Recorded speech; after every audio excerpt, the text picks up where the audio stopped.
এক মহিলা বাড়ি থেকে বের হয়ে উঠানের সামনে তিনজন বৃদ্ধ লোককে বসে থাকতে দেখলেন। তিনি তাদের কাউকে চিনতে পারলেন না। তাই তিনি বললেন, আমি আপনাদের কাউকে চিনতে পারলাম না, কিন্তু আপনারা হয়তো ক্ষুধার্ত। আপনারা ভেতরে আসুন, আমি আপনাদের খাওয়ার ব্যবস্থা করছি।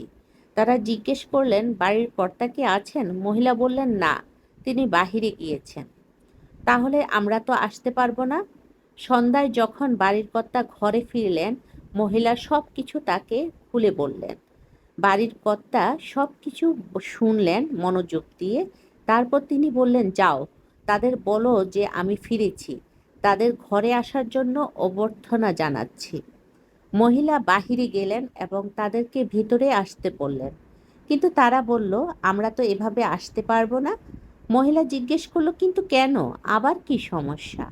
বৃদ্ধ লোকদের মধ্যে একজন বলল, আমাদের মধ্যে একজনের নাম সম্পদ, আরেকজনের দিকে নির্দেশ করে বলল, তার নাম হচ্ছে সাফল্য, আর আমি হচ্ছি ভালোবাসা। এখন আপনি ভিতরে গিয়ে সিদ্ধান্ত নিন, আমাদের কাকে আপনি ভেতরে ঢুকতে দিবেন। মহিলা তখন ভিতরে গিয়ে সব কিছু খুলে বলল তার স্বামীকে। স্বামী তো অত্যন্ত খুশি হয়ে গেলেন এবং বললেন, অসাধারণ, চলো আমরা সম্পদকে ডাকি, তাহলে আমরা ধনী হয়ে উঠব। তার স্ত্রী এতে সম্মতি দিলেন না। আমার মনে হয় আমাদের সাফল্যকেই ডাকা উচিত। তাদের মেয়ে ঘরের অন্য প্রান্তে বসে সব কিছু শুনছিল। সে বলে উঠল, তোমাদের কি মনে হয় না আমাদের ভালোবাসাকে ডাকা উচিত? তাহলে আমাদের ঘর ভালোবাসায় পরিপূর্ণ হয়ে উঠবে।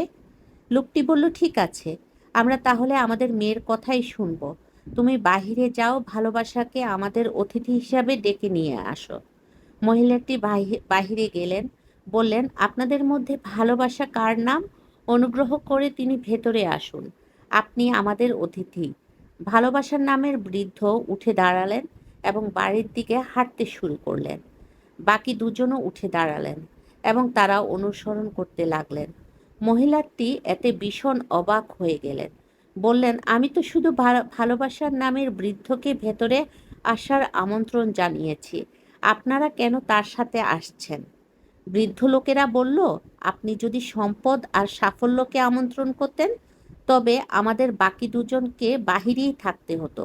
কিন্তু আপনি যেহেতু ভালোবাসাকে আমন্ত্রণ জানিয়েছেন, সেখানে সে যেখানে যায়, আমরা দুজনও সেখানে যাই। যেখানে ভালোবাসা থাকে, সেখানে সম্পদ ও সাফল্য থাকে। শুধু দর্শক শ্রোতা, আমরা খুব সুন্দর একটি গল্প শুনলাম। এই গল্পের মাধ্যমে আমরা বুঝতে পারলাম যে ভালোবাসা কতটা গুরুত্বপূর্ণ। আর আমরা আচারি, ঝাল ঝাল আচারি যেই মুরগির রেসিপি তৈরি করেছি, নিশ্চয়ই সেটাও ভালো লেগেছে। ভালো লাগলে লাইক কমেন্ট করেন। আল্লাহ হাফেজ।